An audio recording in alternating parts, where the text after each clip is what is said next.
માની લો કે તમારો ટાર્ગેટ નક્કી જ છે કે મારે સરકારી નોકરી જ કરવી છે જિંદગીમાં, તો આ પરીક્ષા પતે અને તમારે 2-4 દિવસ આનંદ કરવો હોય તો ભલે, બાકી ચોપડી હાલીને બેસી જ જવાનું. જ્યાં સુધી હાથમાં ઓર્ડર ના આવે ને ત્યાં સુધી ભણવાનું મૂકવાનું નહીં.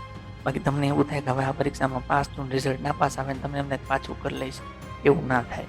ફરીથી પાછું થતું જ નથી. એ દર વખતે તમારે એની એ જ થશે.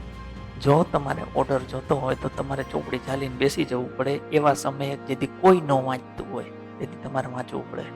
બાકી નોકરી એમ સહેલી નથી. 11 લાખ છોકરામાંથી 11,000 લેવાના છે, એમ ના થઈ જાય. એટલે ચીરવવું તો પડે. 3 વર્ષથી 5 વર્ષનો સમય છે એ મિનિમમ આ માગતા હોય છે.